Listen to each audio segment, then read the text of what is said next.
नमस्कार, मेरा नाम है सिद्धार्थ शुक्ला और स्वागत है आपका SPN9 न्यूज पे। आज बात करने वाले हैं राजस्थान की राजनीति की, बल्कि राजस्थान की राजनीति के अलावा राजस्थान की राजनीति के एक पुराने किस्से की, जिसकी याद आज तक ताजी है और जो लगातार राजस्थान में सुर्खियों में चल रही है। जी हाँ, बात करने वाले हैं अशोक गहलोत बनाम सचिन पायलट की उस कहानी की जिसकी शुरुआत आज नहीं बल्कि आज से लगभग 2 दशक पहले शुरू हुई थी। जी हाँ, बात करने वाले हैं कि किस तरह से सचिन पायलट के पिता राजेश पायलट और अशोक गहलोत की आज की नहीं पुरानी दुश्मनी चली आ रही है, जिसका निर्वहन जिसको लगातार आगे जारी किए हुए हैं सचिन पायलट। क्योंकि सचिन पायलट को लगातार एक पीढ़ी दर पीढ़ी ये दुश्मनी विरासत में मिली है, यूं कह सकते हैं। क्योंकि लगातार उनके पिता जो कि राजेश पायलट थे, जो कि केंद्र सरकार में मंत्री थे, उनकी भी अनबन लगातार बनती रही थी जो गहलोत से, अशोक गहलोत से। आपको शुरू से सुनाते हैं कि आखिर किस्सा क्या है और क्या है पूरा मामला जिसकी वजह से यह दुश्मनी आज तक जारी है। देखिए, दरअसल बात यह है कि राजस्थान की कुर्सी की जंग अशोक गहलोत और सचिन पायलट के बीच लगातार कई सालों से चलती चली आ रही है। सचिन पायलट अपने पिता के उत्तराधिकारी माने जाते हैं और राजस्थान में उनका जो एक दबदबा था वह अभी भी बरकरार है।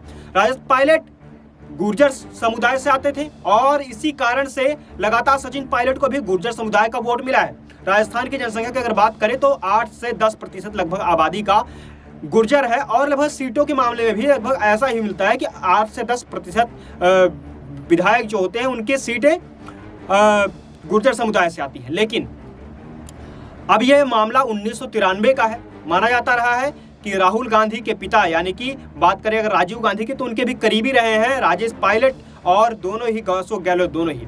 अशोक गहलोत शुरू से ही इंदिरा गांधी सरकार से लेकर के, चाहे वह राहुल गांधी की सरकार हो, चाहे राहुल गांधी सोनिया गांधी की सरकार हो, सभी से कांग्रेस के पूरे परिवार से, या कांग्रेस का जो एक मुख्य परिवार है गांधी परिवार, उससे काफी करीबी रहे हैं और इसी का फायदा लगातार मिलता रहा अशोक गहलोत को। लेकिन 1993 में जोधपुर के डाक बंगले के उद्घाटन के अवसर पर डाक बंगले का उद्घाटन करने के लिए राजेश पायलट को आमंत्रित किया गया था। राजेश पायलट जो कि पहले से इस मामले में, इस कार्यक्रम में आमंत्रित थे, उन्होंने अशोक गहलोत को निमंत्रण तक नहीं भेजा था। अशोक गहलोत को निमंत्रण ना भेजने का कारण साफ था कि आपसी रंजिश और एक दूसरे से मनमुटाव के कारण उन्होंने यह बड़ा फैसला लिया था।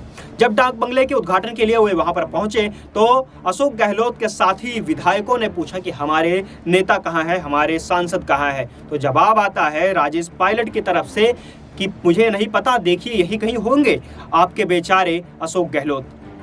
इसके बाद से ही लगातार कांग्रेस में यह बात पूरी तरह से साफ हो गई थी कि राजेश पायलट और अशोक गहलोत गुपचुप तरीके से नहीं बल्कि सार्वजनिक रूप से एक दूसरे से चिढ़ते हुए नजर आए थे और तब से लेकर यह दुश्मनी आज तक जारी है। लेकिन फिलहाल यह मुद्दा सबसे ज्यादा सुर्खियों में इसलिए आ गया है क्योंकि 11 जून को उन्हीं राजेश पायलट की जो जयंती है, उन्हीं राजेश पायलट की जयंती है और उनकी पुण्यतिथि है।